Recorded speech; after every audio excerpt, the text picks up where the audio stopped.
Boa noite, bem-vindos à Noite Europeia dos Investigadores, que se passa no ROML, Centro de Ciência Viva da Universidade de Coimbra. É já aqui uma tradição. Já em vários anos tivemos nos encontramos com investigadores, e este ano, devido, digamos, às circunstâncias que vivemos, terá de ser feita apenas de modo virtual. Temos sempre uns convidados com quem gostamos muito de estar. Eu espero muito que um dia nos possamos encontrar pessoalmente aqui no ROML em Coimbra com o Dr. Manuel Carmo Gomes, que é o nosso convidado de hoje. Nós vivemos esta situação da pandemia associada ao vírus SARS-CoV-2, e ele, na minha opinião, é das pessoas, não é apenas uma questão de opinião, posso comprovar isto com factos, é das pessoas em Portugal que mais conhece esta pandemia. Ele é biólogo, professor da Faculdade de Ciências da Universidade de Lisboa, fez um mestrado em métodos estatísticos e depois o doutoramento, estava agora há pouco a conversar com ele sobre isso, o doutoramento foi em dinâmica de populações numa universidade canadiana sobre, enfim, um assunto que parece muito longínquo deste, mas enfim envolve modelos matemáticos que importam. Dinâmica de populações, o que significa, digamos, neste caso, o decrescimento das populações de bacalhau. Enfim, tem vindo ao longo dos anos a especializar-se em epidemiologia, questões teóricas e questões práticas de epidemiologia, por exemplo, modelos matemáticos dos processos de infecção, e questões práticas, porque desde há muitos anos ele está associado ao programa de vacinação. Ele tem tratado doenças infantis, sarampo, rubéola, e tem colaborado, não é de agora, a colaboração com a Direção-Geral de Saúde. Está associado, digamos, aos nossos programas de vacinação. Eu suponho que é coautor também de um livro sobre isso, sobre os primeiros tempos sobre a saúde infantil, no fundo. Os primeiros 1000 dias, suponho que é o livro de que é coautor. Eu agradeço-lhe muito ter vindo, e devo dizer que quando esta pandemia começou, e ele vai falar sobre isso, uma das maiores surpresas, eu devo confessar que conhecia o nome dele apenas vagamente, mas uma das surpresas que eu tive foi a clareza dos artigos que ele teve no público. E não fui apenas eu que achei esses artigos muito claros e muito pedagógicos. Sei que, por isso é que eu posso provar que é um dos não só melhores especialistas, mas mais eficazes na comunicação, porque houve mais de 60 mil pessoas que partilharam o artigo. Isso significa, partilharam para várias plataformas, para outros sítios, o que significa que houve centenas de milhares de leituras desses artigos. Ainda hoje ele acompanha a pandemia, a sua equipa de trabalho está, enfim, a investigar este assunto. Ele tem estado presente nas reuniões do Infarmed, ele tem respondido aos políticos, ao Primeiro-Ministro, ao Presidente da República, e ele hoje está aqui connosco para partilhar o seu profundo conhecimento sobre isto, sobre este problema que nos aflige. Eu sem mais, e agradecendo mais uma vez a generosidade da partilha, numa altura em que com certeza, enfim, tem trabalho para fazer, mas a Noite Europeia dos Investigadores é o contacto dos investigadores com a população, e eu pedi-lhe, portanto, em nome de todos, para fazer uma apresentação genérica, e depois vai haver no fim espaço para perguntas e diálogo, e poderemos aprofundar um outro aspecto mais técnico para aqueles que o desejarem. Mas, Dr. Manuel Carmo Gomes, a palavra é sua. Seja bem-vindo a este espaço virtual da Noite Europeia dos Investigadores no ROM. Muito obrigado, professor Carlos. Muito obrigado pelas suas palavras também, por ter tido paciência de ler alguns dos meus artigos de jornal. E é um prazer muito grande estar aqui convosco e poder falar convosco sobre a pandemia. Eu vou fazer uma apresentação generalista, como o professor Carlos referiu, mas depois estarei disponível para entrar em detalhes. Peço antecipadamente desculpa, porque eu provavelmente terei que falar um pouco depressa, Como vão ver, a pandemia é um assunto multidisciplinar, toca praticamente desde a molécula do vírus até à sociologia, e portanto vou ter que andar depressa. Ora bem, os coronavírus são uma família muito grande de vírus que é conhecida desde a década de 60 do século passado. Estes vírus infectam aves e praticamente todos os mamíferos, desde os ratos até às baleias, todos são infectados pelos coronavírus. Nos humanos, há 7 coronavírus que nos infectam. 4 que estão aqui indicados em cima são coronavírus que causam constipações, são responsáveis por aproximadamente 15 a 20% das constipações todos os anos. Praticamente todos nós, penso eu, já fomos infectados com estes vírus. Eles são benignos, vêm no inverno e depois desaparecem na primavera-verão.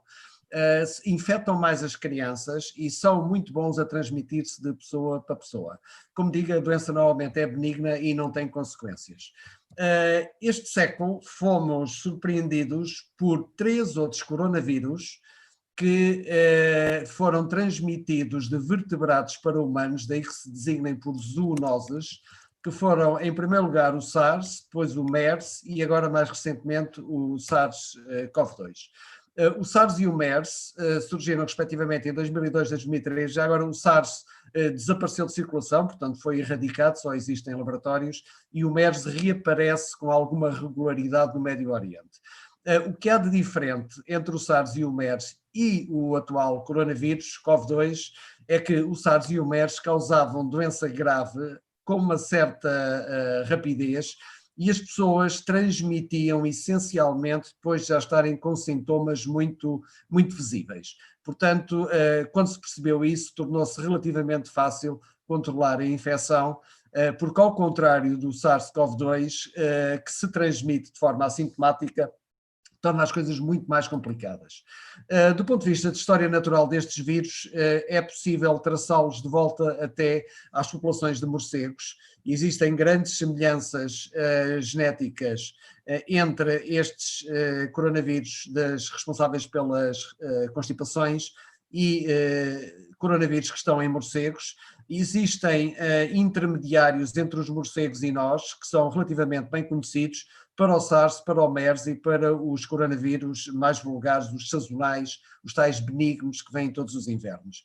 Neste momento ainda não se conhece qual é o intermediário entre os morcegos e nós no que diz respeito ao coronavírus 2, embora todos vocês provavelmente se recordem da história primeiro das cobras, depois daqueles animais que agora me esqueço, dos pangolins, mas nada disso se confirmou e há bons artigos hoje em dia que explicam porque é que não são intermediários prováveis. Portanto, é um assunto correntemente em investigação. Porquê é que isto acontece? Isto acontece porque em certas regiões do planeta existe uma proximidade muito grande entre humanos e animais selvagens. Isto são imagens do mercado de Wuhan que expressam aquilo que eu vos estou a dizer, e estes animais são tratados ainda vivos, são consumidos ou vivos, lidam com eles vivos, com grande proximidade, e são consumidos às vezes semivivos, enfim, como as imagens mostram.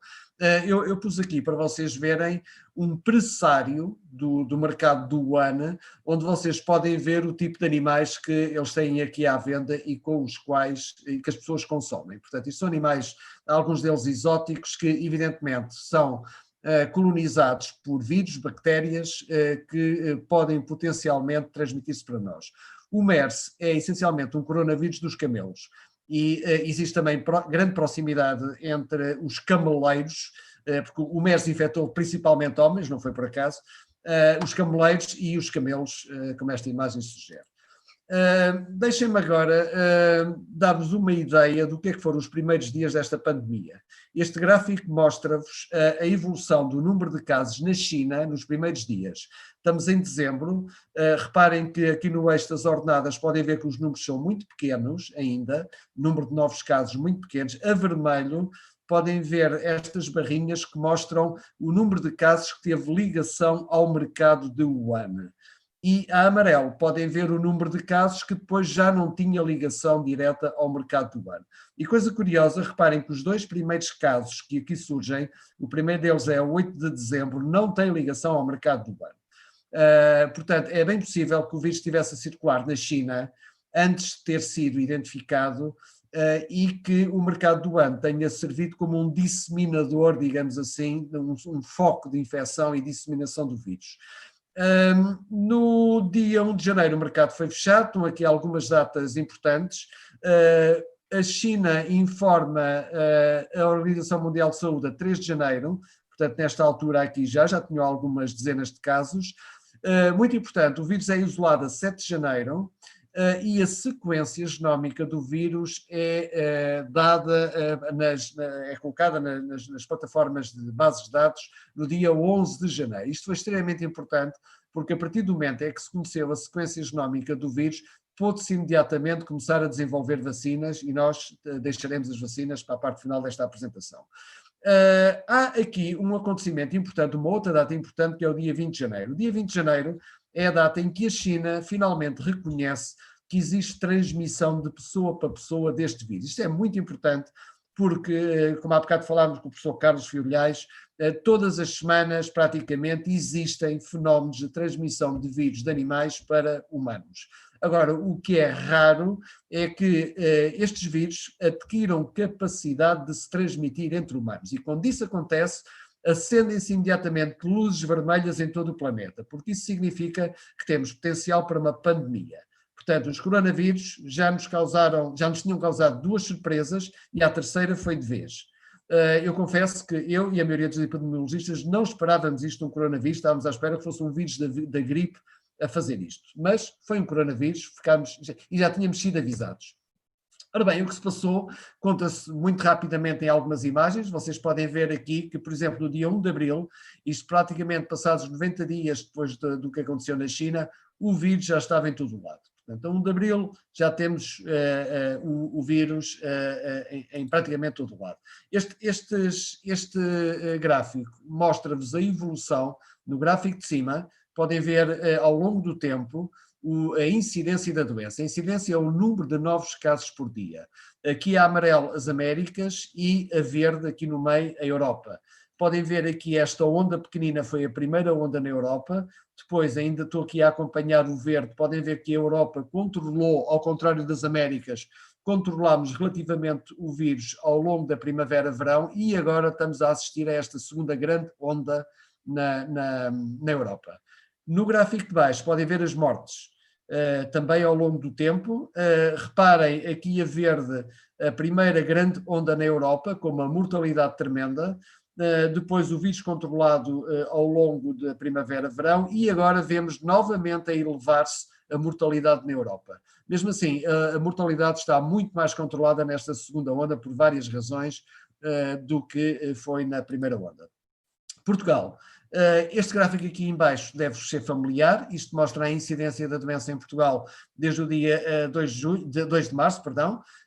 A primeira onda, muito pequenina agora, a primeira vez que nós olhámos para ela parecia-nos muito grande, mas é evidente que agora, quando temos aqui ao lado a segunda onda, a primeira onda parece ter sido muito baixa. Há algumas diferenças entre a primeira e a segunda onda, nomeadamente não se vê bem neste gráfico porque a primeira onda está aqui incluída, mas a velocidade de crescimento do número de casos aqui na primeira onda foi bastante mais rápida do que na segunda onda, por várias razões, nomeadamente porque nós já estávamos na segunda onda a adotar medidas de distanciamento e de higiene, etc., e porque já uma pequena percentagem das pessoas tinha sido infectada. Outra diferença importante entre a primeira onda e a segunda onda é expressa pelas características dos doentes. Aqui em cima, do lado esquerdo, podem ver a distribuição de idades em termos percentuais dos vários grupos de idades dos doentes em março, abril e maio, que cobre a primeira onda, e reparem que os idosos, que são um grupo de alto risco nesta doença, porque têm grande probabilidade de hospitalização e de ir para as UCIs, compreendiam 8%, dos 70 aos 79, 14% para os maiores de 80 anos. Se compararem, por exemplo, com o que se passa agora em outubro, novembro, reparem que nós estamos a controlar melhor a doença entre os idosos, portanto, neste grupo acima dos 70 anos. Eu vou-vos dar agora uma ideia muito rápida do tipo de trabalho que nós desenvolvemos na Faculdade de Ciências. É trabalho que nós levamos às reuniões do Infarmed e que nos tem permitido fazer projeções e já agora posso-vos mostrar rapidamente o ponto da situação. Nós acompanhamos aquele índice que é o R da doença ao longo do tempo. Podem ver aqui que a partir de 12 de outubro ele apresentou uma tendência descendente. Isto é uma coisa que nós medimos diretamente em dados de incidência que vêm da Direção-Geral de Saúde para o Instituto Ricardo Jorge. O Instituto Ricardo Jorge trabalha esses dados e depois nós usamos para estimar o valor do R. Podem ver que nós, ao acompanhar o R, nós conseguimos projetar quando é que o R vai ficar igual a 1. Isto quando ele está a descer. Reparem, tem aqui a linha do 1. Quando R igual a 1 significa que, em média, cada pessoa infectada transmite apenas a um infectado, portanto não há um aumento do número de casos. Quando o R passa para baixo de 1, quer dizer que uma pessoa infectada infecta menos do que uma pessoa e, portanto, haverá tendencialmente uma descida do número de casos. Aqui tem em abscissas o tempo a passar e vocês veem que nós conseguimos desta forma projetar quando existe uma tendência nítida e quando os intervalos de confiança nos dão confiança para projetar, nós conseguimos projetar quando é que o R vai cortar a linha do 1. Esse dia será o dia em que atingimos o pico. O gráfico seguinte mostra-vos os dados que são trabalhados no Instituto Ricardo Jorge, estas colunas azul, em ordenadas têm número de novos casos, o tempo a passar aqui nas abscissas, e isto são dados que nós designamos por dados de nowcasting. Nowcasting por oposição a forecasting. Isto é, estes dados de nowcasting são um esforço que é feito através de uma metodologia estatística que tinha sido já desenvolvida para a gripe. Então, um esforço que é feito para estimar qual é o número real de casos que ocorrem cada dia. Porque reparem, quando nós ouvimos dizer que em Portugal, num determinado dia, houve, suponhamos, 5.000 casos, desses 5.000 casos, só uma parte é que ocorreu nesse dia. Uma parte desses casos ocorreu em dias anteriores e estão a chegar ao nosso conhecimento com atraso, e por outro lado, há casos que ocorreram nesse dia que nós ainda não temos conhecimento, só saberemos nos dias que aí vêm. Portanto, nós tentamos, através do nowcasting, saber quantos casos é que houve realmente hoje. Este trabalho é feito no Instituto Ricardo Jorge. Na Faculdade de Ciências nós recebemos estes resultados e combinamos as duas coisas, a projeção do pico, do dia do pico, feita lá em cima com o R, com os dados de nowcasting, para modelar a epidemia e projetar realmente onde é que vai estar o pico, a que altura é que está e o que é que eventualmente vai acontecer a seguir. Neste gráfico vemos o exercício de modelação que é feito pelo nosso colega Carlos Antunes, na Faculdade de Ciências. Ele o que faz, então, é agarra nos dados de nowcasting, ajusta-lhes uma função matemática, que eu não vou entrar em detalhes sobre ela aqui, é uma função muito flexível e, curiosamente, é uma função que é usada pelo Carlos também para modelar as ondas do oceano. E, portanto, há aqui uma analogia que talvez vos faça algum sentido. Portanto, o que nós fazemos é, com essa função, parametrizamos a função, olhamos a partir do R quando é que vai ocorrer o pico e isso ajuda-nos a parametrizar, isto é, dar valores aos parâmetros da função para saber qual é a forma que ela vai ter. E é assim que nós conseguimos projetar com uma antecedência de 2 a 3 semanas, não nos arriscamos a projetar mais do que isso. E nós, neste momento, apercebemos já que estamos no pico, ultrapassámos o pico que deve ter ocorrido por volta do dia 20, 21 deste mês, e aquilo que aqui está são projeções com um grande ponto de interrogação. Esta linha aqui de cima mostra-vos o que é que vai acontecer se nós conseguirmos diminuir o número de casos a uma taxa de menos 2,5% por dia. Porquê menos 2,5% por dia? Porque na primeira vaga, depois de atingirmos o pico no fim de março, nós descemos a uma taxa de menos 2,5% por dia. Agora, atenção, que em março nós estávamos confinados totalmente. Portanto, de certo modo, admitir que nós vamos conseguir fazer isto, menos 2,5% por dia, significa que conseguiremos diminuir os contágios, tal como diminuímos em março, apesar de nessa altura nós estarmos totalmente confinados, ainda não usávamos máscara, ainda não tínhamos interiorizado tanto como agora as medidas de proteção, portanto, vamos ver se conseguimos fazer isto. Mas isto é, enfim, wishful thinking. Nós realmente não temos a certeza se vamos conseguir. Se conseguirmos, significa que por volta do Natal nós teríamos aproximadamente metade dos casos que tivemos no pico. E já agora no pico nós tivemos que o verdadeiro valor de contágios andou à volta de 6.100. 6.100, atenção, isto são médias calculadas por 7 dias, não se pode trabalhar sem ser com médias por causa das oscilações diárias que estas coisas têm. Mas adiante. Voltando à epidemia em termos gerais. Ora bem, por que razão é que este vírus teve todo este sucesso? Eu tentei resumir neste slide as principais razões, vou passar por elas rapidamente. Em primeiro lugar, o período de incubação deste vírus, portanto, o vírus tem um período de incubação durante o qual ele é capaz de se transmitir, portanto, reparem que período de incubação significa que a pessoa ainda não tem sintomas, mas o vírus já é capaz de se transmitir. Outra arma deste vírus tem sido a transmissão por aerossol. Nós não esperávamos que a transmissão por aerossol tivesse um papel tão importante na transmissão. Nós sabemos que isto é comum, por exemplo, no sarampo, na varicela. Não é tão comum noutros vírus respiratórios, onde as gotículas e o contacto próximo é mais relevante, mas neste vírus aparentemente é. Tem um R0 muito elevado. O R0, penso que já todos ouviram falar nele, não confundir com o RT. O R0 é o número médio de novas infecções a que um infectado dá origem enquanto está infectado, portanto, durante todo aquele período em que está infectado. Para vos dar uma ideia, a gripe tem um R0 de aproximadamente 1,2, 1,3. Portanto, podem ver que o deste vírus é claramente superior. Depois, toda a população era suscetível, ninguém tinha proteção contra este vírus. A letalidade deste vírus é mais elevada que a da gripe. Nós, neste momento, aqui em Portugal, estamos com uma excelente letalidade, que anda à volta de 1,5%, 1,6%. Na primeira vaga tivemos cerca de 3%, portanto, melhorámos bastante. Mas, para vos dar uma ideia, por exemplo, na gripe sazonal, a letalidade anda à volta de 0,1%. Portanto, claramente inferior à deste vírus. Depois, porquê que este vírus é um problema para nós, para o Sistema Nacional de Saúde? Porque, como veremos a seguir, ele obriga a grandes períodos de estadia hospitalar. E começamos agora a perceber também que a recuperação do vírus é muito lenta, mesmo depois das pessoas terem altas, portanto o vírus deixa muitas sequelas. E depois, claro, não temos vacina nem terapêutica eficaz. Deixa-nos dar um bocadinho uma perspectiva da história natural deste vírus quando ele nos infecta. Aqui neste gráfico podem ver em abscissas o tempo a passar, aqui no eixo do X. Esta seta indica-vos o momento em que um de nós é infectado. A partir do momento em que somos infectados, dá-se origem a um período chamado de latência ou pré-infeccioso.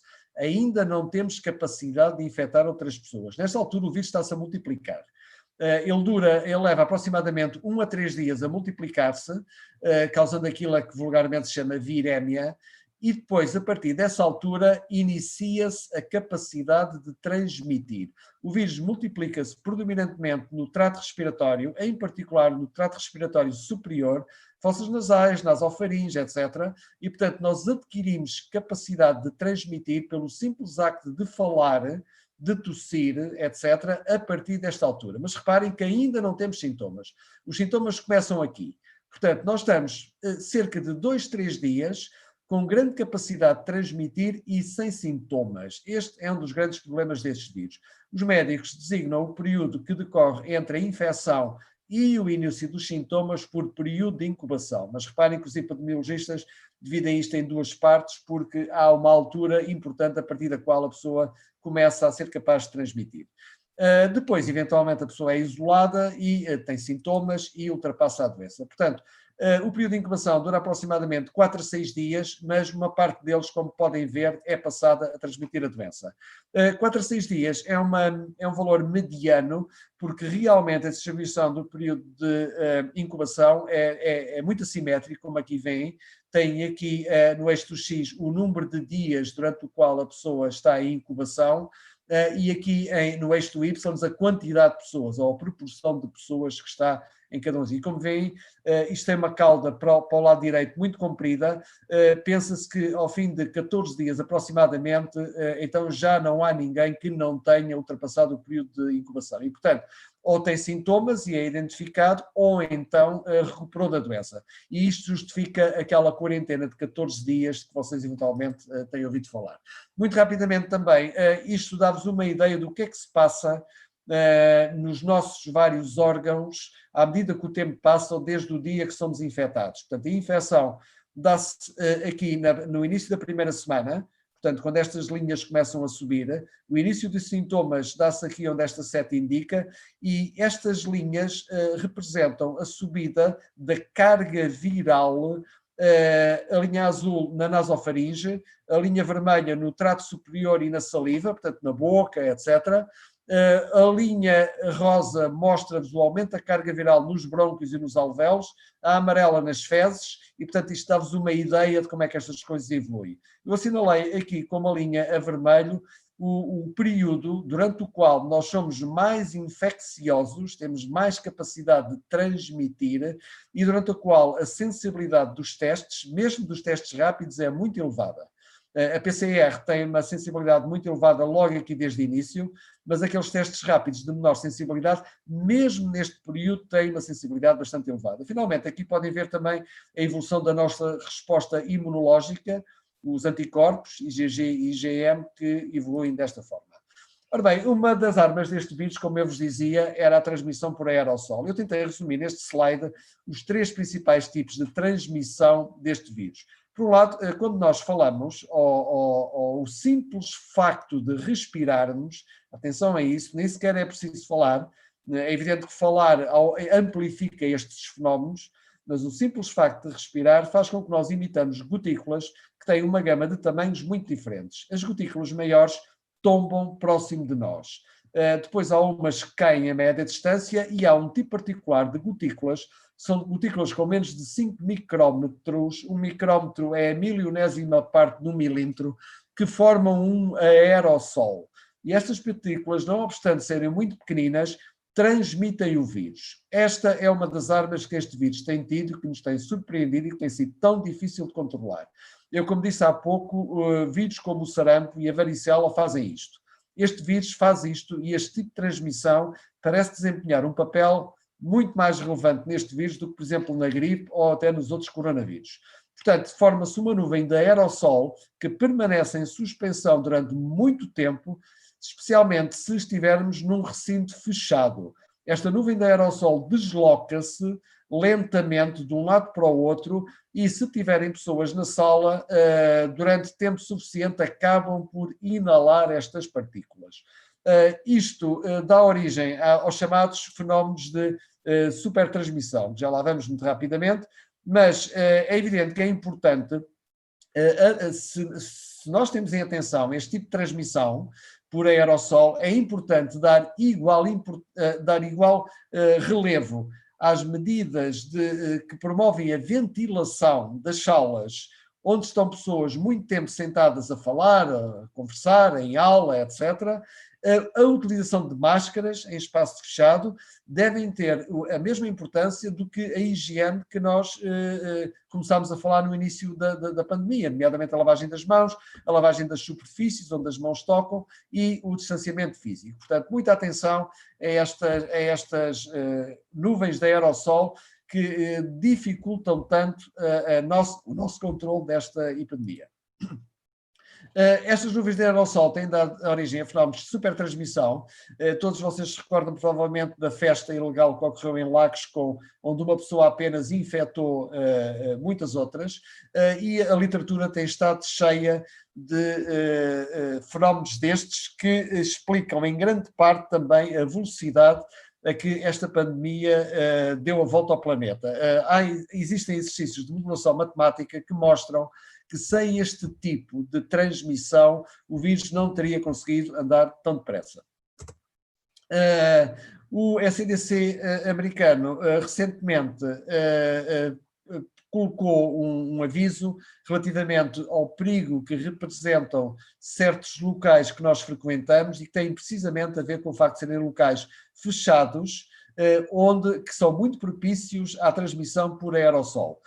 Aqui no eixo do X em baixo, vocês têm uma coisa, é o Adjusted Odds Ratio. Para aqueles que não estão familiarizados com isto mede o risco que uma pessoa tem de contrair a infecção quando está num destes locais que está aqui assinalado em ordenadas, quando está aqui num destes locais, comparativamente a uma pessoa que é em tudo igual a ela, mas que não vai àqueles locais. Por exemplo, quando se mostra que num bar ou aqui numa coffee shop uma pessoa tem um valor de 2, isso significa que uma pessoa que frequente bares ou cafés, isto em recinto fechado, não arejado, não é na esplanada, é lá dentro, uma pessoa que seja em tudo igual a uma outra, só que a outra não frequenta estes locais, essa primeira pessoa tem um risco, tem o dobro do risco de contrair a infecção. E, portanto, podem ver aqui os restaurantes, os ginásios, etc. Portanto, isto dá-vos uma ideia da importância que têm os recintos fechados para a transmissão deste vírus. Outro aspecto que eu já tinha referido é a importância dos assintomáticos na dinâmica desta infecção. Existe uma grande variabilidade nas estimativas da proporção de assintomáticos causados por este vírus. Varia muito não só com o local, mas também com as idades das pessoas. Alguns exercícios, vários têm mostrado que estima-se que aproximadamente 50%, não é bem 50%, mas é uma coisa à volta de 44%, 45% da transmissão tem sido causada por assintomáticos ou pré-sintomáticos. Portanto, assintomático é uma pessoa que contrai a infecção e nunca chega a ter sintomas, ou pelo menos tem sintomas a que não dá importância. Os pré-sintomáticos são pessoas que estão há algum tempo sem sintomas, como vimos há pouco, podem ir até 14 dias sem sintomas, mas depois acabam por desenvolver sintomas. Só que enquanto não têm sintomas, estão a transmitir. E, portanto, dizia eu que vários estudos têm mostrado que aproximadamente, ou quase metade, das infecções são causadas por assintomáticos ou pré-sintomáticos. Como nos protegermos disso? Bom, muito rapidamente, todos nós temos ouvido falar nestas medidas, a importância das máscaras, nomeadamente por causa da transmissão por aerossol, mas não só, também por causa da transmissão por gotículas devido à proximidade, o distanciamento físico, evitar agrupamentos de pessoas que não são nossos coabitantes, em especial se forem recinto fechado, fazer fora de portas tudo o que podemos fazer fora de portas, evitar recintos fechados. Por exemplo, no verão, eu dizia às pessoas, frequentar restaurantes e cafés nas esplanadas sempre. Como vimos na praia, não obstante ter havido fenómenos de aglomeração de pessoas, não houve realmente uma aceleração da dinâmica da doença, porque estávamos em ar livre, lavagem frequente das mãos e das superfícies em que as mãos tocam. Apresentações clínicas da doença. Ora bem, esta doença, no início, apresenta-se muito como um síndrome gripal. Nos primeiros dias, a maior parte dos doentes apresenta fadiga e dores de cabeça. Em maiores de 18 anos, aproximadamente 80% das pessoas têm um destes sintomas. E existe também um peculiar sintoma que é a falta de cheiro. A anosmia também é muito característica dos primeiros dias desta doença. Depois, febre, tosse seca, falta de ar, os pulmões são muito frequentemente afetados. Está aqui uma indicação de 79% das pessoas acaba por desenvolver um tipo de pneumonia, infecção dos pulmões com maior ou menor gravidade, mas também os rins, os intestinos, o pâncreas, o sistema nervoso. Este vírus chega a todo lado. Vários médicos com quem tenho falado, nomeadamente intensivistas, têm-me dito que não têm conhecimento de algum agente patogénico capaz de criar uma variedade tão grande de sintomas. Evidentemente, há uns que são mais graves que outros. Já agora, quando os sintomas são graves, destacam-se o chamado síndrome respiratório agudo grave, talvez tenham ouvido falar, e o ARDS na linguagem anglo-saxónica. Há um síndrome de hipercoagulação que é muito típico deste vírus. Este vírus tem uma coisa muito particular, ele infecta o endotélio dos vasos sanguíneos, portanto a parte interior, o tecido que reveste o interior dos vasos sanguíneos, e causa tromboembolismos. Os tromboembolismos, como sabem, são muito perigosos, podem causar tromboses, percorrer a corrente sanguínea, irem-se depositar em locais onde possam causar gangrena, etc. O vírus tem também uma grande afinidade para os tecidos cardíacos, para os rins, perturbações neurológicas várias, etc. Este gráfico aqui em baixo à esquerda mostra-vos aproximadamente qual é a percentagem de pessoas que têm sintomas, mas relativamente suaves, suaves no sentido em que não requerem hospitalização. Não quer dizer que a pessoa não fique de molho, entre aspas, durante 2 semanas com febre e mal-estar, cansaço, fadiga, dor de cabeça, etc. Mas não requer hospitalização. E depois temos aproximadamente 20 pessoas que acabam por requerer hospitalização, dos quais 6 pessoas requerem atenção porque são doentes críticos e eventualmente acabam nos cuidados intensivos. Os dados que vos vou mostrar a seguir mostram uma das razões pelas quais este vírus é um problema para os serviços de saúde de qualquer país do mundo. Vocês podem ver aqui são dados nacionais portugueses, no primeiro caso com uma amostra de 4.620 doentes que estiveram internados nos nossos hospitais durante toda a primeira vaga e até mais ou menos ao verão. Aqui no eixo X, vocês podem ver o número de dias que as pessoas estiveram internadas em hospital. Isto é, doentes gerais em Portugal hospitalizados. E podem ver aqui em ordenadas o número de doentes. Aqui na tabela da direita, vocês podem ver a mediana do número de dias que as pessoas tiveram internadas. 10 significa que metade das pessoas tiveram até 10 dias e a outra metade teve mais de 10 dias. No entanto, como esta distribuição dos doentes pelo número de dias que estão internados é muito assimétrica, aproximadamente 25% dos doentes está mais do que 20 dias internados. Isto, de um modo geral, para todos os doentes. Se nós formos ver os doentes que requerem assistência em cuidados intensivos, as coisas ficam muito piores. Por exemplo, a mediana é 19, significa que 50% dos doentes está até 19 dias, mas mais de metade dos doentes está a 19 ou mais dias. E vocês podem ver aqui no gráfico da direita, novamente, os dias de hospitalização, e estes doentes que são mais críticos, 1/4 dos doentes está mais do que 1 mês internado. Portanto, vocês estão a ver o que é que isto representa para qualquer sistema de saúde. Quer dizer, isto não é uma gripe, não é uma doençazinha dessas com que foi confundida por alguns especialistas no início.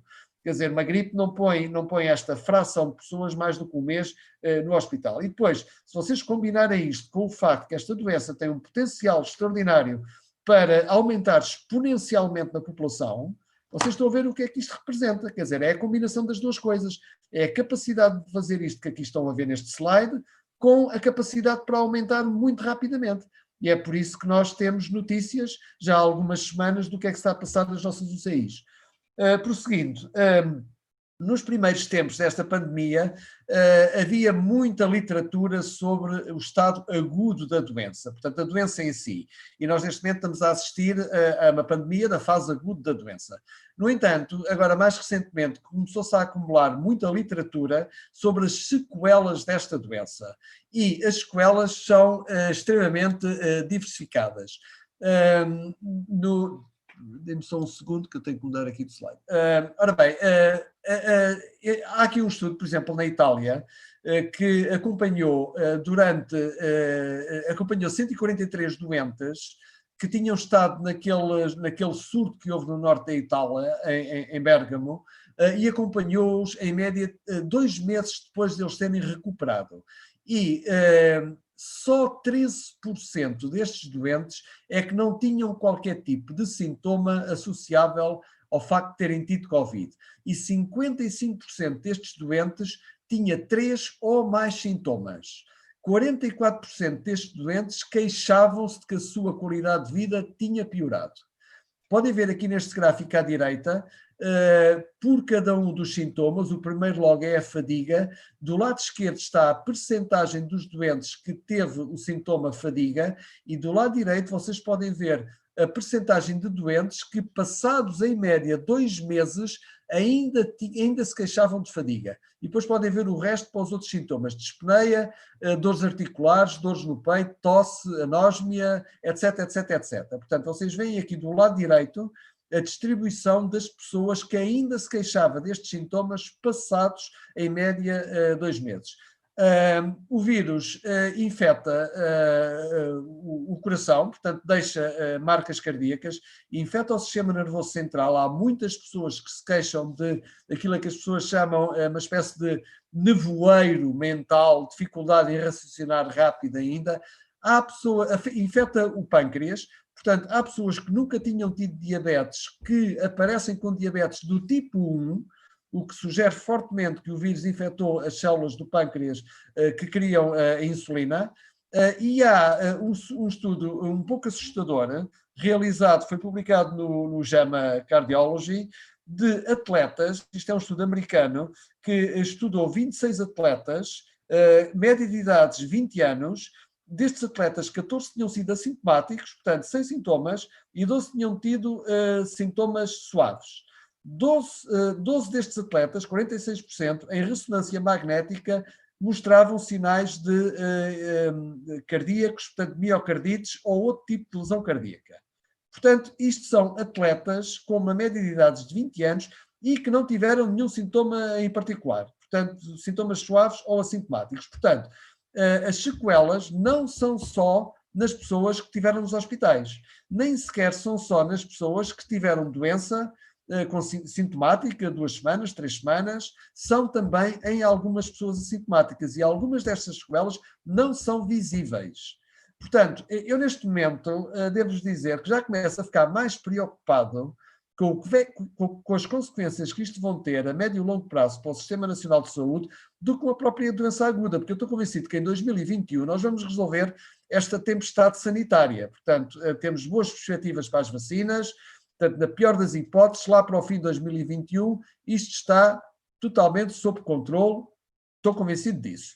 Mas, então, e o que é que vai acontecer aos milhares e milhares de pessoas que contraíram a infecção e que eventualmente vão ter sintomas durante muito tempo? Ninguém sabe neste momento quanto tempo é que isto vai durar. Isto, os sintomas, as sequelas. Portanto, estas sequelas que aqui refiro, já vos disse que algumas delas são observadas em pessoas que já recuperaram há muitas semanas, e nós não sabemos quanto tempo é que isto vai durar. Portanto, se elas vão manter ou se vão recuperar de todos estes sinais. Portanto, um sinal de preocupação que vai ultrapassar o período em que nós tivermos a doença aguda. E isto é mais uma daquelas coisas que as pessoas que têm, enfim, que eu chamo negacionistas, que acham que não vale a pena defender-nos e evitar a infecção, porque ela vai se propagar de qualquer maneira, não estão a terem atenção às sequelas que esta doença está a deixar. Vacinas.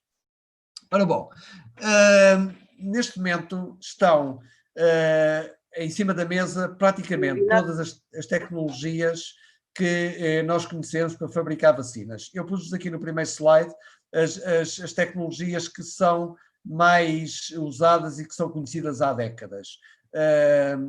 Tem aqui a ver de algumas das vacinas que nós administramos presentemente que usam estas tecnologias, das que estão a ser fabricadas para o coronavírus.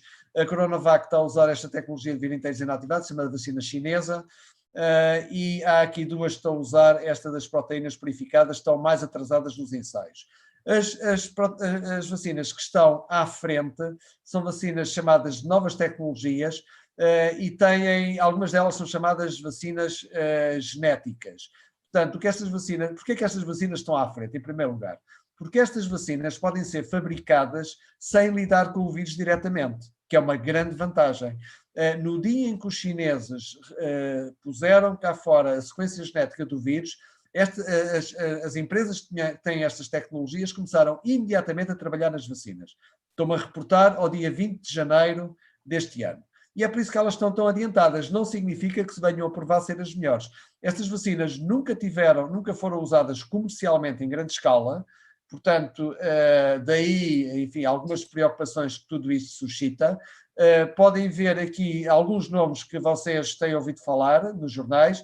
A AstraZeneca e a Johnson são vacinas que utilizam um vírus que não é perigoso para nós, que foi alterado. O vírus não se replica, mas o vírus transporta em si informação genética do coronavírus. Informação genética que vai fazer com que nós fabriquemos aquela proteína, chamada proteína spike, do coronavírus, e depois tenhamos uma resposta imunológica a essa proteína. E depois temos a vacina da Moderna e da Pfizer, também com certeza vocês já todos ouviram falar, são vacinas de RNA, nunca se fizeram vacinas de RNA, a não ser experimentalmente em laboratório, estão muito avançadas, têm mostrado ser, enfim, podemos discutir isso mais à frente, aparentam ser eficazes e são estas que vão à frente. Deixem-nos dar uma ideia, faltam-me 2 ou 3 slides sobre vacinas. Eu gostava de vos dar uma ideia de como é que estas coisas funcionam. Em primeiro lugar, as vacinas passam por uma fase de ensaios.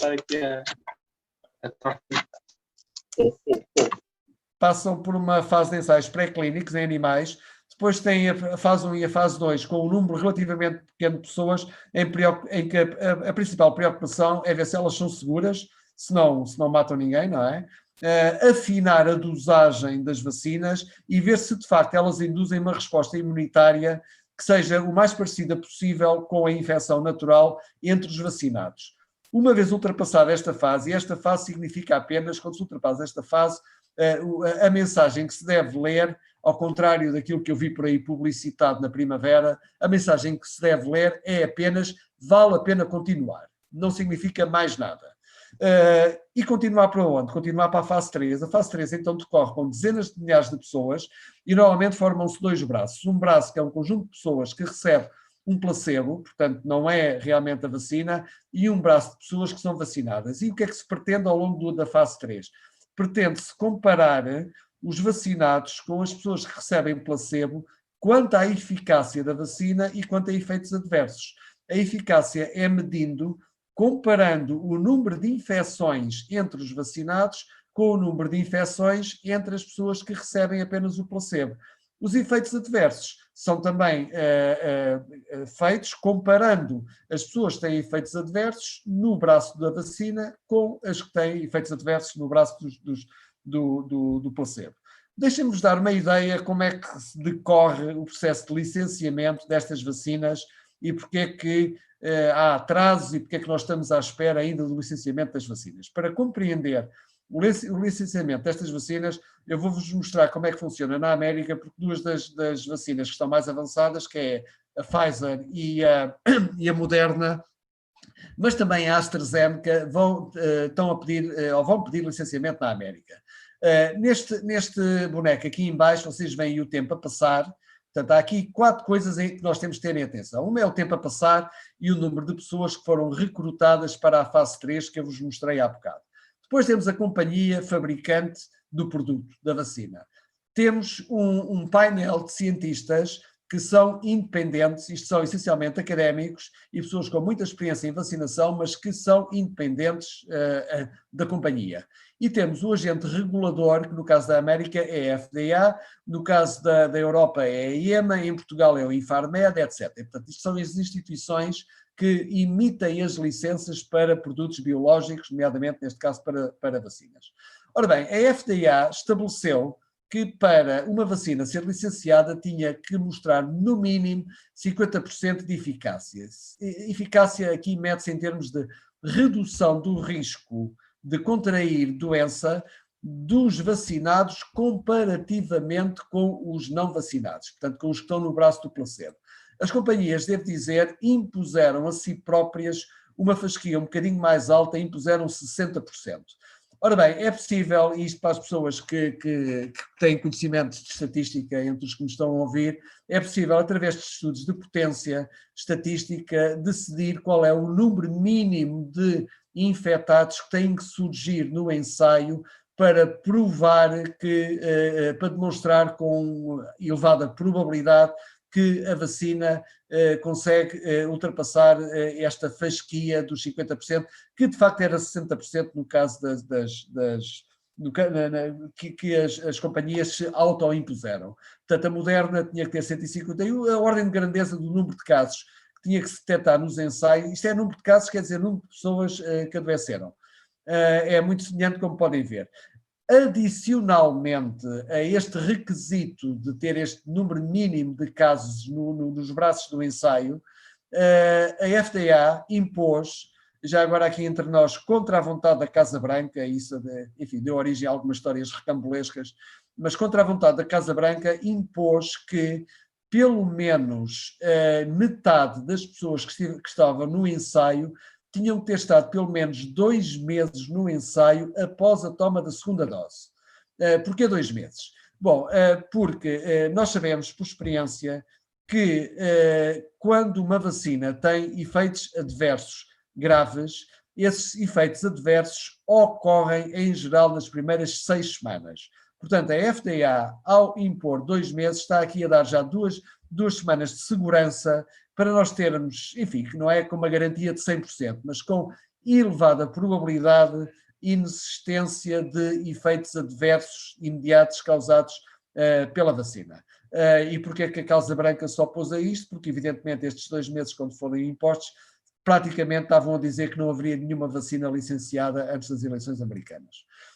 Ora bem, não obstante as vacinas terem que apresentar estes números de casos, é permitido às empresas darem uma espreitadela ao que é que se está a passar no ensaio antes destes casos serem atingidos. Reparem que aqui está o tempo a decorrer e é possível, novamente, por estudos de potência estatística, demonstrar que, por exemplo, a Moderna, para conseguir demonstrar que tinha uma eficácia de 50% de redução de risco com 151 casos, se eles, a meio do ensaio, com 53 casos, mostrassem uma eficácia de 74%, eles com alta probabilidade também mostrariam que com 151 ultrapassariam os 50%. Portanto, foi estipulado que nesta espreitadela, entre aspas, eles chamam isto de interim analysis, que nesta espreitadela, a meio caminho, se as companhias mostrassem estas eficácias com estes números mínimos de casos, então praticamente era garantido que atingiriam a meta. Depois só tinham que esperar pelos 2 meses que a FDA impôs.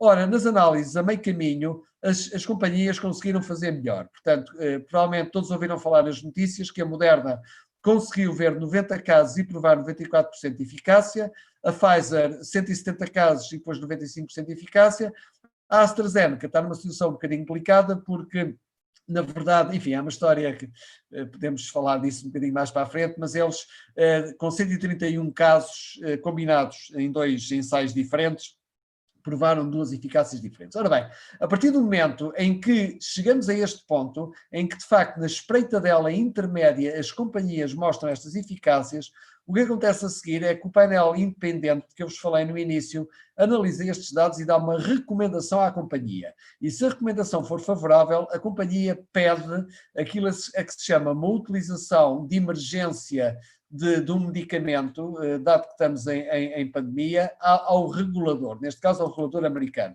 O regulador americano, a partir do momento em que recebe esse pedido, e já recebeu da Pfizer, vai com certeza receber já da Moderna muito em breve, se é que já não recebeu, convoca o seu painel especializado em vacinas, que tem este nome comprido que vocês podem aqui ver em baixo.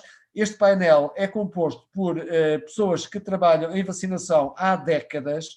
Eu conheço algumas delas, tenho imensa confiança nelas e os discursos que eles têm feito sobre este assunto sugerem-me que eles não estão dispostos a abdicar do seu exame normal, muito exigente, da eficácia e da segurança das vacinas. Portanto, estas pessoas depois dizem à FDA, dão à FDA a sua recomendação e a FDA irá dar a tal Emergency Use Authorization ou não.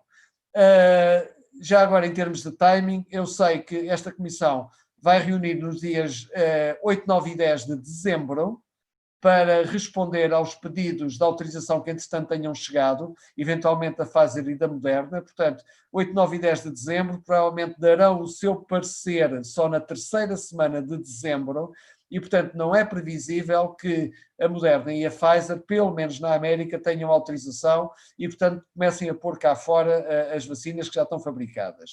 É previsível que isso aconteça na quarta semana de dezembro e, portanto, isso provavelmente acontecerá na Europa em simultâneo, porque eles têm fábricas na Europa, e, portanto, é por isso que se diz que, em princípio, no fim de dezembro e, eventualmente, no início de janeiro, estão a começar a rolar as vacinas cá para baixo.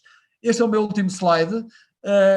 Eu queria apenas, e para terminar, dizer que esta pandemia tem-nos criado imensas surpresas. Nós devemos manter a mente aberta, não obstante agora começarmos a ver esta luz no fundo do túnel das vacinas, mas há toda uma lista de coisas desagradáveis que aconteceram ao longo destes meses e que nos surpreenderam, umas mais do que outras, e nós vamos enfrentar uma doença que não sabemos ainda que surpresas nos vai trazer. Pelo menos numa primeira vaga, vamos enfrentá-las com vacinas que estão a ser experimentadas, tecnologias que estão a ser experimentadas em grande escala pela primeira vez. Portanto, há que estar preparado, não excedermos muito nas expectativas, estarmos atentos e, olhem, continuarmos disponíveis para aprender o que ainda temos para aprender com este vírus e desejar que aquilo que nós vamos aprender daqui a 2 ou 3 semanas não sejam coisas que nós desejaríamos de saber agora. Isto a natureza dá-se a conhecer muito devagar, mas nós temos de estar disponíveis e sempre abertos para o que possa vir a seguir. Muito obrigado pela vossa atenção. Muito bem, muito obrigado. Eu tinha dito de início que íamos ouvir um especialista e foi o que ouviram. Um especialista que conseguiu condensar o seu saber aqui em menos de uma hora. Uma clareza para a qual eu já tinha prevenido. Eu acho que quem tinha dúvidas, muitas delas já ficaram antecipadas. Agradeço em nome de todos, mas pode ser que ainda haja dúvidas, de modo que estamos aqui para responder a questões e vamos arranjar uma maneira, não sei se usar o bate-papo, se alguém quiser, temos cerca de 60 pessoas, ou há 2 maneiras, há aqui grandes elogios no bate-papo, ou dizem no bate-papo que querem falar, eu dou a palavra, ou se não houver muitas pessoas, podem ligar o microfone e intervir, se faz favor. Só tem elogios aqui, estou a abrir aqui o bate-papo. Obrigado a todos pela vossa atenção, foi um prazer. Extraordinário professor, muito obrigado. Ora bem, alguém quer usar a palavra? Porque eu posso fazer perguntas, mas é melhor ser a ver aqui o que se chama dinâmica de populações. A população... Não vou aparecer em vídeo. Se me autorizarem, então posso Faz fazer favor, seja quem é que fala? Sou Nuno Cruz, sou licenciado pelo Departamento de Física da Universidade de Coimbra. Muito bem. Também gostou da palestra, como eu? E trabalho neste momento no Instituto Superior Técnico. Sim. Como investigador. A minha pergunta refere-se precisamente aos testes da AstraZeneca, que eu soube que houve um erro na dosagem. Penso que foi isso que aconteceu. E por causa disso apareceram 2 resultados. O que a mim me deixou mais admirado, e não sei se tem conhecimento sobre o assunto ou não, é que aquelas pessoas que levaram, a quem foi dada uma dose inferior por erro, foram aquelas que tiveram maior proteção. Isso é algo que eu não consegui perceber e não sei se é possível explicar ou não, porque de facto se calhar é algo demasiado técnico, se calhar, mas se pudesse falar sobre o assunto. Bom, eu fiquei extremamente surpreendido com os resultados também. Acho que havia muito a dizer sobre o que se passou com a AstraZeneca, apesar deles libertarem muito pouca informação. Aliás, eu devo-vos dizer que, de um modo geral, nenhuma das companhias ainda deu a informação que nós necessitamos para fazer a avaliação da vacina. O que nós podemos dizer neste momento, eu já vou tentar responder à pergunta, mas já agora uma pequena introdução. aquilo que se tem passado neste processo de vacinação, de desenvolvimento de vacinas é completamente anormal. Normalmente nós temos conhecimento das vacinas através dos resultados dos ensaios de fase 3 e fazemos a nossa apreciação com os dados muito detalhados. Aquilo que as companhias neste momento estão a fazer é a libertar para os órgãos, para os mídia, a informação que eles querem passar, que lhes interessa passar. E com isso saem números como os 94% de eficácia, os 90%, etc. Atenção, por favor, não deem importância a esses números. A minha única leitura dos resultados que eles têm apresentado é: a vacina aparenta ser eficaz e estar acima da fasquia mínima que foi estipulada. Agora, eu acho que é perfeitamente prematuro estar a fazer comparações dos 94 com os 96, depois vêm os russos dizer que a deles é um bocadinho melhor e depois vêm os chineses. Isto é completo nonsense. Quando nós olharmos para os dados, os números podem ficar todos virados ao contrário. Aparentemente, de facto, as vacinas têm eficácia. Se são aqueles números ou não, não sei. Agora, em relação à AstraZeneca, a AstraZeneca está neste momento a correr o risco de não ser licenciada pelo regulador americano, porque no acordo que eles tinham com a FDA, o que está estipulado é que há um ensaio só e esse ensaio tem que comprovar uma determinada eficácia da vacina. E a AstraZeneca, devido àquele erro que eles depois revelaram, no fundo o que tem é 2 ensaios em paralelo. Portanto, tem um conjunto de pessoas que recebeu meia dose e depois uma dose, e depois tem outro conjunto de pessoas que recebeu uma dose completa e uma dose completa logo a seguir. Portanto, isto de facto são 2 ensaios, e eles medem 2 eficácias diferentes nos 2 ensaios, e depois fazem uma coisa que me deixou a mim e a todas as pessoas que trabalham em vacinologia de boca aberta, que foi combinar os resultados dos 2 ensaios e calcular uma média. Isto não faz sentido nenhum. Porque quando a pessoa for tomar a vacina, ou toma de acordo com o primeiro ensaio, que é meia dose e depois uma dose, ou toma de acordo com o segundo ensaio. Portanto, estar a combinar e fazer médias não faz sentido nenhum. Mas adiante. Porquê é que isto pode ter acontecido? A resposta curta é: ninguém sabe. Neste momento, ninguém percebe porque é que meia dose e depois uma dose é mais eficaz do que uma dose. No entanto, portanto, não esquecer, ninguém sabe, eu não sei. Isto não é razão para nós não tentarmos, com base na experiência anterior, com outras vacinas, tentar perceber o que é que pode ter acontecido. Bom, a vacina da AstraZeneca é uma vacina em que um vírus, que é um adenovírus, que é inofensivo para nós, transporta informação da proteína do coronavírus. E o nosso sistema imunológico responde a esta vacina de 2 formas. Uma tem uma reação imunológica ao adenovírus, o tal vírus que é inofensivo, mas é um objeto estranho, seja como for, é um objeto estranho. E tem uma resposta imunológica à proteína do coronavírus, portanto tem 2 respostas imunológicas. É possível, e enfim, isto baseado em coisas anteriores em vacinologia, que a resposta imunológica ao adenovírus, que é aquela que não tem utilidade para o coronavírus, mas que existe porque o adenovírus foi injetado, que a resposta imunológica ao adenovírus tenha bloqueado uma parte da resposta imunológica à proteína do coronavírus. O termo inglês para este fenómeno é blunting. O blunting é um fenómeno conhecido no sistema imunitário, muito mal compreendido, mas em que uma determinada infecção pode causar o bloqueamento da resposta do sistema imunitário. Portanto, se isto for verdade, mas eu repito, isto é pura especulação com base na experiência anterior, se isto for verdade, faz algum sentido que uma meia dose não cause um blunting tão forte como uma primeira dose completa. Portanto, na primeira dose haveria as tais 2 respostas imunológicas, a resposta imunológica ao adenovírus seria mais fraca e não impediria a resposta à proteína do coronavírus.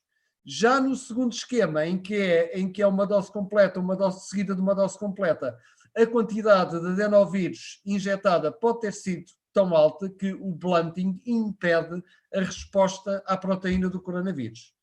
Isto é uma explicação possível que tem sido discutida entre virologistas e as pessoas das vacinas nas redes sociais, é uma explicação possível, mas eu volto a dizer, nós não sabemos e a AstraZeneca vai ter evidentemente que investigar isto.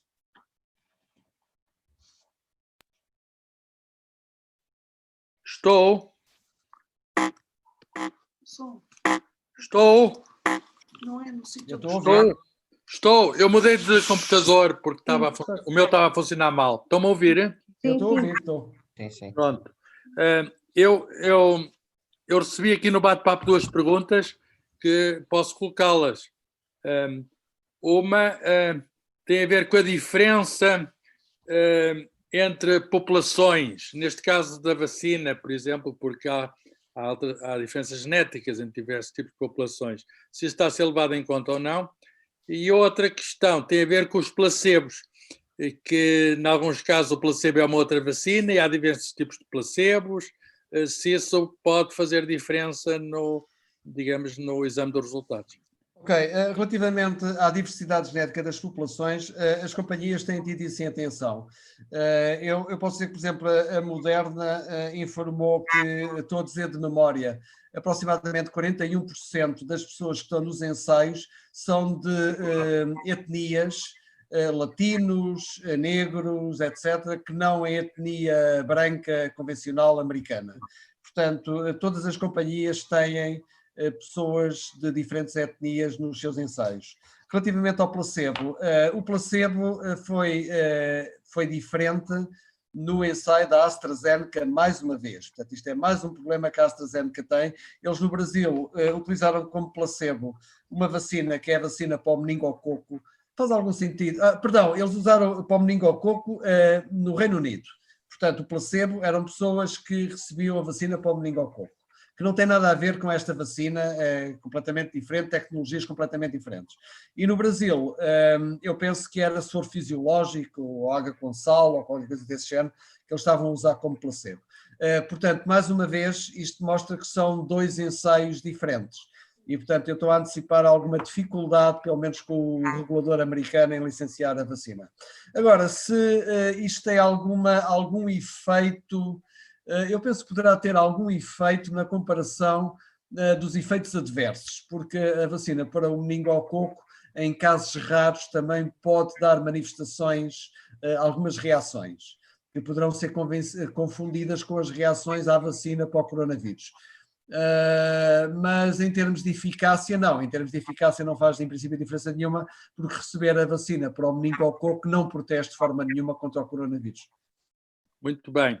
Eu não estou a ler os nomes das pessoas que colocaram as perguntas aqui por escrito, mas esta pergunta era da Lucinda Moraes, do placebo. Tenho aqui uma pergunta de Maria Ventura, que é, olha, esta é muito atual. Não sou eu que estou a colocar a pergunta, é a Maria Ventura. Hoje, na comunicação social, discutiu-se quem deve tomar primeiras vacinas e o nosso primeiro-ministro ficou incomodado com o facto de os idosos saudáveis com mais de 65 anos não estarem entre os primeiros a receber vacina. Para além dos profissionais de saúde e dos idosos com o sistema imunitário comprometido, a quem deve ser prioritário receber a vacina? Ora bem, eu por acaso já estava à espera dessa. Mas não fui eu. Não, mas eu tenho tudo a fazer. Ok, em primeiro lugar, deixem-me dizer que os trabalhos da Comissão de Vacinação ainda não terminaram. Ainda hoje eu tive 4 horas à tarde na reunião. E os trabalhos ainda são capazes de prosseguir, talvez na segunda-feira, e portanto muitas das notícias que foram dadas, que saíram a público, são notícias especulativas e não exatas, umas sim, outras não. Portanto eu não vou dizer o que é exato, o que é que não é exato, até porque estou limitado por acordos de confidencialidade sobre o que é que se passa na Comissão. Mas não tenho problema nenhum em falar dos idosos e pôr-vos o problema em cima da mesa, porque é um assunto que não é fácil e que todos nós teríamos, penso eu, dificuldades em resolver. Em primeiro lugar, deixem-nos dizer que o idoso foi considerado prioritário pela Comissão de Vacinação e nós vamos vacinar idosos. Em particular, vão ser vacinados idosos logo na primeira vaga que estão institucionalizados em estabelecimentos chamados aqueles residenciais, lares, pronto, mas não são só lares, os lares, pronto. Esses idosos são de alto risco, não têm forma de se proteger. Todos nós temos ouvido falar dos surtos que há em lares e do problema que eles representam, e nós pretendemos acabar com os surtos em lares o mais rapidamente possível. Portanto, esses idosos, independentemente da idade que têm, vão ser vacinados. Agora, há que terem atenção a uma coisa. Nós, na primeira vaga de vacinas que vão chegar, nós não temos de forma nenhuma quantidades suficientes para vacinar todas as pessoas com mais de 75 anos deste país. Eu não sei se vocês têm ideia, mas as pessoas com mais de 75 anos deste país são 1.100.000 pessoas. Nós não temos, se calhar, nem metade de doses suficientes logo no início para vacinar estas pessoas. Isso por um lado. Por outro lado, a resposta imunológica das pessoas, como vocês provavelmente sabem, diminui com a idade. As pessoas com mais de 75 anos, caracteristicamente, têm uma eficácia vacinal muito mais baixa ou muito mais baixa, depende, do que as pessoas de idade média ou mais jovem. E há aqui uma coisa incontornável, é que nós, neste momento, não temos informação sobre a eficácia destas vacinas, que são vacinas de tecnologias novas, em maiores de 65 anos. Não vale a pena fingir que temos, que não temos. O que houve foi um número muito pequenino de algumas pessoas destas, com aproximadamente 65, 66, 67 anos, que foram vacinados nos ensaios de fase 1 e fase 2, e mediu-se a resposta imunológica destas pessoas, retirando-lhes sangue e medindo anticorpos. Mas nós, neste momento, ainda não temos uma relação entre a titulação de anticorpos e a proteção para a doença.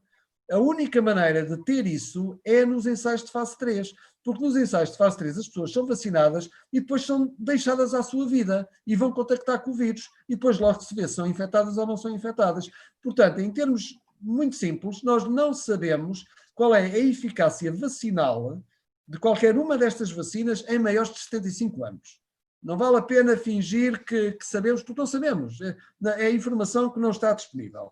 Portanto, eu pergunto se vos parece que faz sentido utilizar vacinas preciosas que vão chegar na primeira leva em pessoas que não são as que estão institucionalizadas, porque essas dão origem aos surtos nos lares, etc. São pessoas que vivem ou vivem sozinhas ou vivem em contexto familiar, mas que nós não sabemos se elas respondem à vacina.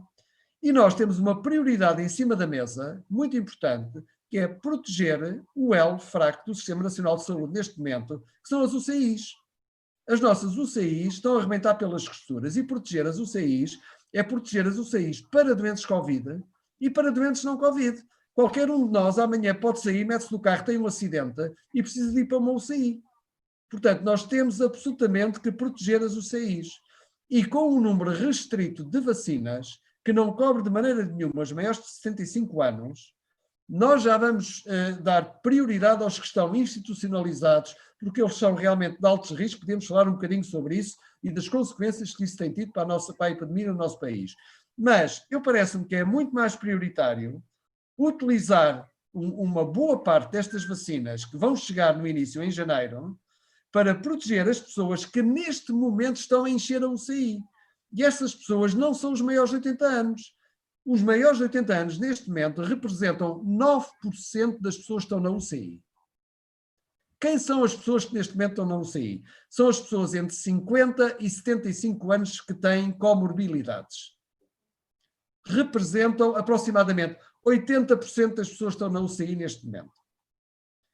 E nestas pessoas, existe alguma garantia de que a vacina é eficaz. São eles que estão a encher a UCI. E são eles que têm que trabalhar todos os dias e que se expõem ao vírus. Não tem outra maneira. As pessoas têm que trabalhar, fazem a sua vida, não estão em casa, não são reformadas, a maioria delas, expõem-se ao vírus e vão parar à UCI quando são infectadas. Portanto, neste panorama, eu parece-me que é perfeitamente sensato que a Comissão de Vacinação, nesta primeira leva, vacine os idosos, sim senhora, que são de alto risco, e ponha a sua atenção em resolver de imediato o problema das UCIs. Impedir que continuem a chegar doentes às UCIs. Depois, tudo o que se pede às pessoas com maiores de 65 anos que não recebem logo a vacina nesta vaga é que essas pessoas que vivem relativamente isoladas, não estão em grupo, em lares, se continuem a proteger durante mais um mês. Mais um mês de proteção. Mais tarde, não é? Podem vir a ser vacinadas mais tarde. Com certeza, estão logo a seguir. Aliás, eu devo-vos dizer que, enfim, no draft, se calhar já estou a falar demais, mas no draft que estamos a trabalhar, elas vêm logo a seguir. Condicional a que as companhias até lá mostrem que estas vacinas têm eficácia nessas pessoas. Porque claro, se não têm eficácia, não vale a pena estar-lhes a dar a vacina. Elas têm que se continuar a proteger. Além disso, deixem-me dizer mais uma coisa. Neste momento, nós não sabemos, ninguém sabe, se estas vacinas evitam que as pessoas sejam infectadas e fiquem assintomáticas, sejam portadores assintomáticos. Não sabemos, podemos discutir isso também, se quiserem, é um assunto interessante, mas não sabemos. Portanto, mesmo depois de tomar vacina, um idoso ou qualquer um de nós deve continuar a usar medidas de proteção, porque não sabe se não pode ser infectado, ficar assintomático e transmitir a doença. E enquanto isto não for esclarecido, e durante 1, 2, 3 meses não vai ser esclarecido, estes idosos que não estão institucionalizados devem continuar a manter exatamente as mesmas práticas de proteção. Porque as vacinas não têm uma eficácia a 100%, nenhuma vacina tem, não é? Não têm eficácia a 100%, não têm, e embora tenham uma eficácia elevada, evitam doença, mas não evitam não sabemos, não evitam que fiquemos infectados e possamos transmitir, não sabemos. É perfeitamente possível. Porque, reparem, isto é muito normal nos vírus respiratórios. Nos vírus respiratórios, os coronavírus, por exemplo, aqueles mais banais, é muito normal nós sermos infectados e ser capaz de transmitir e não temos sintomas. Os casos de reinfecção que ocorreram com este coronavírus, há poucos casos documentados, mas os que se conhece, parte das pessoas foram reinfectadas, mas não têm doença grave, quer dizer, não têm sintomas de doença grave. E do ponto de vista imunológico, podemos também discutir isso se quiserem, faz todo o sentido, porque a infecção com este vírus já demonstrou que são estimuladas células B e células T, que são células de memória do nosso sistema imunológico. E estas células levam 3 a 5 dias a começar a produzir anticorpos depois da infecção. Ora, este vírus tem um período de incubação, como vimos, de aproximadamente 5, 6 dias. É tempo suficiente para que as células B e as células T reajam, diferenciem-se e comecem a criar anticorpos. Portanto, a pessoa é infectada, pode até ficar com o vírus no trato respiratório superior e, portanto, transmiti-lo, mas não chega a desenvolver a doença. E nós não sabemos se com a vacina não vai ser exatamente a mesma coisa. Portanto, sim, os idosos que não forem vacinados na primeira vaga vão ser vacinados logo a seguir que chegue a segunda vaga de vacinas, estão na nossa lista de prioridades, desde que se comprove que há uma eficácia mínima para essas pessoas da vacina. Alguma certeza ainda. Tenho aqui outra questão de Ângela Crespo, eu vou ler. É ainda uma pergunta sobre a eficácia das vacinas. No ensaio da AstraZeneca, os participantes foram testados regularmente, independentemente dos sintomas, e todos os positivos foram contados como casos, enquanto a Moderna e a Pfizer consideraram casos apenas as pessoas que demonstraram sintomas e depois testaram positivo. É possível que seja essa a razão para o relativamente baixos, 62%, de eficácia da AstraZeneca? É possível que a eficácia da Moderna e da Pfizer descesse se fossem considerados também os assintomáticos? Isso poderá significar que estas vacinas protegem de sintomas mais graves, mas podem não eliminar completamente a possibilidade de infecção e transmissão? Esta Ângela Crespo sabe alguma coisa do assunto, pelas perguntas que coloca. Eu acho que essa Ângela Crespo foi minha aluna já aqui há uns anos atrás. Acho que é essa Ângela Crespo, se é ela, um beijinho para ela. Ora bem, quer falar? Dizer que é ela? Não sei. Eu estou. Olá, professor, como está? Olá, Ângela, beijinhos. Beijinhos. Ora bem, esse assunto foi muito discutido quando começaram os ensaios das vacinas, porque, de facto, a fasquia que as companhias estabeleceram para considerar o que é um infectado pelo vírus diferem de companhia para companhia. Havia pessoas que queriam que as companhias usassem como critério ter doença grave. Portanto, seria necessário que eles demonstrassem eficácia contra a doença grave.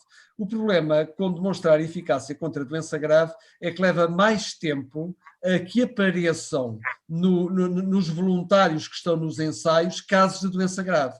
E como vocês viram, tinha que haver um mínimo de casos nas pessoas que estão no ensaio. E se nós exigíssemos que fosse doença grave, em vez de termos vacinas a ser licenciadas em 1 mês ou 2, poderia levar 5, 6, 7 meses, que é um luxo a que nós não nos podemos dar. Portanto, as companhias baixaram a fasquia e a maioria delas exige que basta que a pessoa tenha sintomas, há uma lista de sintomas, enfim, tem a ver com temperatura, tosse, etc., para se considerar que é um caso. E no caso da AstraZeneca, eles foram um bocadinho mais longe. Eles faziam zaragatoas às pessoas e andavam a ver se de facto as pessoas estavam infectadas, mesmo que não tivessem sintomas.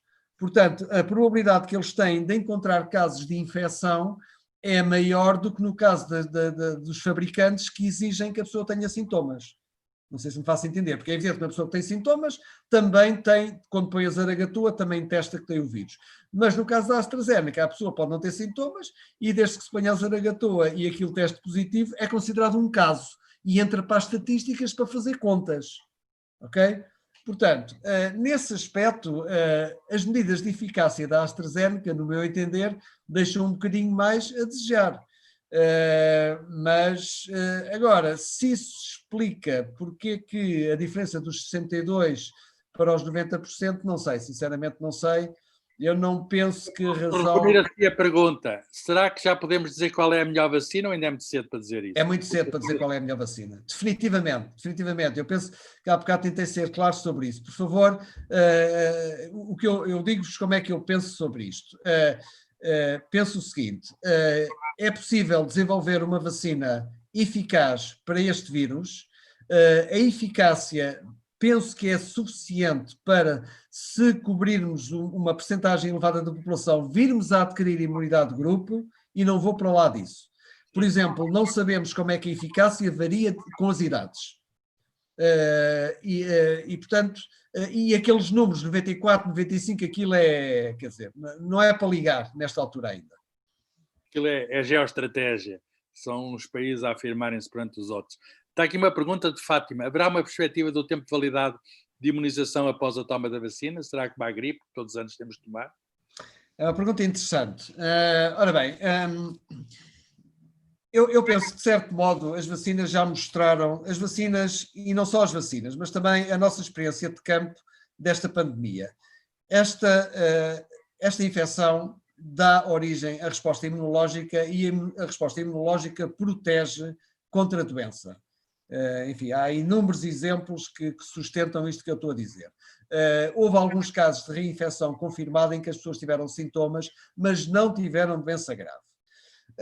Ora bem, uma doença infecciosa em que quando a pessoa recupera tem imunidade e a imunidade dura 2, 3 meses, em geral, essa imunidade dura pelo menos até 1 ano. Okay? Portanto, é muito provável que pelo menos 1 ano de proteção, quer a infecção, quer a vacina, confira. Para lá de 1 ano, eu estou otimista, apenas porque nós sabemos que existe uma resposta do sistema imunitário que tem memória, chamada imunidade celular. Portanto, há desenvolvimento de células B, de células T, etc. E essas células dão garantia que durante bastante tempo, se a pessoa for infectada de novo, mesmo que tenha sintomazinhos de doença, não terá doença grave. Portanto, eu estou otimista em relação a isso. Aliás, eu devo-vos dizer que pessoas que foram infectadas com o SARS-CoV-1, portanto, o SARS que terminou em 2002, 2003, passados 20 anos, ainda têm células B e T para o SARS-CoV-1. Okay? Portanto, o que significa que se por acaso elas fossem reinfectadas com aquele vírus, que já desapareceu, elas em princípio não teriam doença grave. Portanto, eu estou otimista em relação a isso, é um otimismo com precaução, acho que pelo menos 1 ano deve dar proteção, relativamente à necessidade de revacinação. É possível que se de facto a vacina não der proteção mais do que 1, 2 anos, 3 anos, é possível que tenha que haver uma revacinação como nós fazemos para a gripe, mas não todos os anos, porque a razão por que nós revacinamos todos os anos para a gripe é porque o vírus da gripe tem uma taxa de mutação que não tem nada a ver com este. Este tem uma taxa de mutação muito baixa comparada com o vírus da gripe. E, portanto, este vírus aparenta ser bastante estável, tem mutações, evidentemente, mas as mutações não o transformam num perigo em termos de que o nosso sistema imunitário não o reconheça. Portanto, se houver necessidade de revacinação, eu penso que será de 2 em 2, 3 em 3, de 4 em 4 anos. Mas não excluo essa possibilidade, é muito possível que isso possa acontecer. Muito bem, agora pergunto eu, relacionado com isto, disse que um dos coronavírus deste século que foi erradicado, já não existe. Há alguma possibilidade, por exemplo, através de vacinação maciça, de erradicar completamente este novo coronavírus? É uma pergunta difícil. Eu penso que sim, mas a possibilidade sim. Uma coisa é ser possível, outra coisa é ser provável, não é? Portanto, Sim. ser possível, eu penso que sim, atendendo com aquilo que nós conhecemos até hoje. E o meu último slide chamava a atenção para a quantidade de surpresas que temos tido e temos de estar preparados para mais surpresas. Mas este vírus, do ponto de vista genético, aparenta ser estável. Portanto, não tem posto em causa as mutações que se têm observado, não tem posto em causa as vacinas que foram desenvolvidas. E se isso se mantiver assim, uma elevada cobertura vacinal com uma vacina eficaz, da ordem dos 90%, por exemplo, seria capaz de pôr este vírus de joelhos, digamos assim. No entanto, é preciso terem atenção, e a história das doenças infecciosas mostra-nos isso, que é extremamente difícil erradicar doenças infecciosas. A única doença infecciosa que foi erradicada à escala planetária foi a varíola. Nós estamos próximos da erradicação da polio. O sarampo foi eliminado em alguns países, e eu faço a diferença entre eliminar e erradicar. Eliminar é terminar a doença numa área geográfica confinada, como é o caso de Portugal. Nós eliminamos o sarampo em Portugal. Mas erradicar implica que todo o planeta receba a vacina e tenha uma elevada cobertura vacinal. Isso é muito difícil. Claro, eu percebo. Está aqui uma pergunta curiosa, Cristina Monteiro. Se a imunidade ao SARS-CoV-2 se passa de mãe para o feto? Portanto, ao fim e ao cabo, os anticorpos atravessam a placenta, portanto, neste caso seria as IgAs. As IgAs atravessam, eu penso que não se sabe. Não se sabe, portanto, eu percebo a pergunta, portanto, quando a mãe tem imunidade para doenças infecciosas, como é o caso do sarampo, etc., existe passagem através da placenta, nomeadamente as IgAs, dos anticorpos chamados IgAs. E, portanto, o bebê, quando nasce com anticorpos herdados da mãe, e durante algumas semanas o bebê está protegido pelos anticorpos da mãe. Entretanto, os anticorpos da mãe depois começam a decair e o bebê fica desprotegido, por isso é que tem que começar o Programa Nacional de Vacinação. Aos 2 meses dá-se a primeira vacina por causa disso. No caso deste vírus, que eu saiba, não se sabe.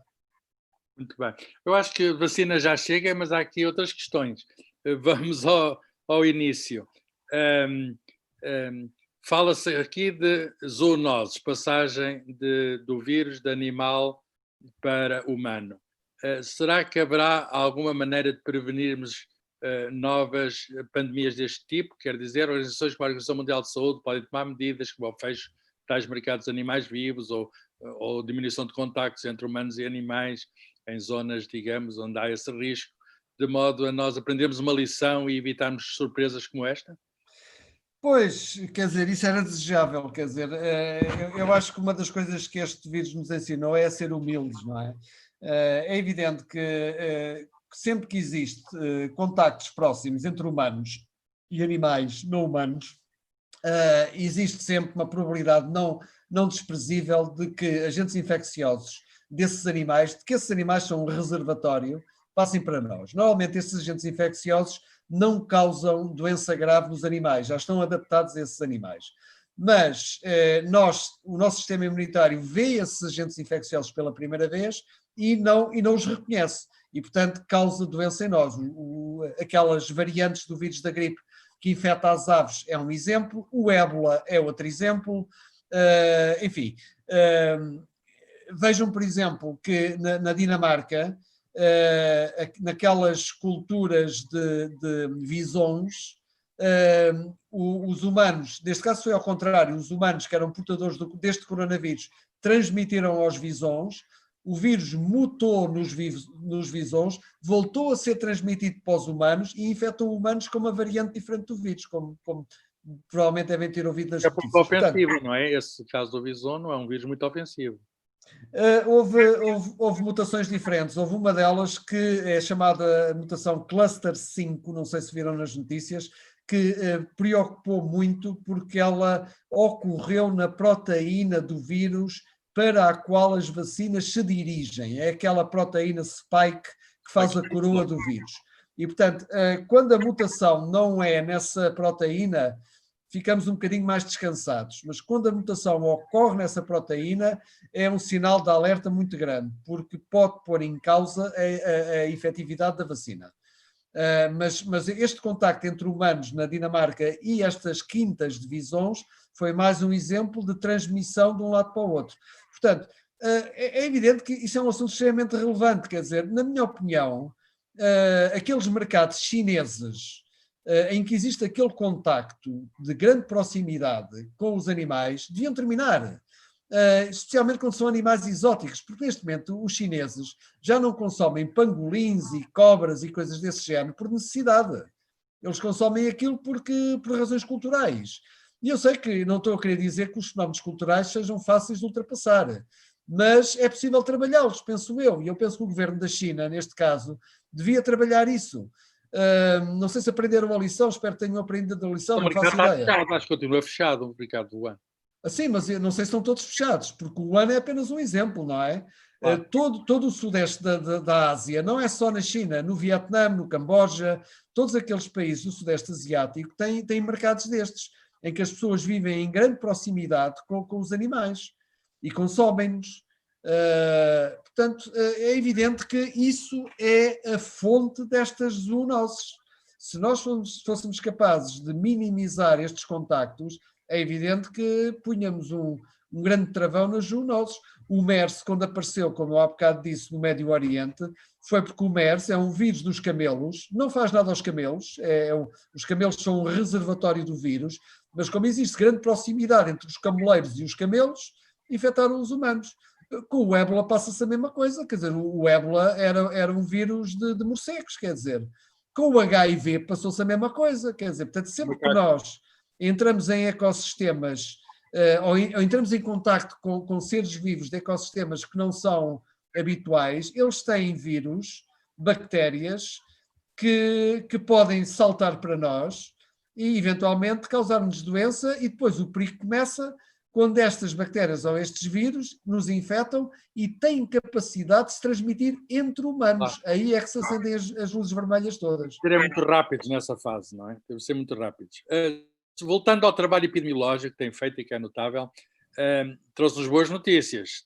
Disse-nos que o pico estava ultrapassado, tudo parecia indicar isso, pelo menos. Estou a ser cuidadoso.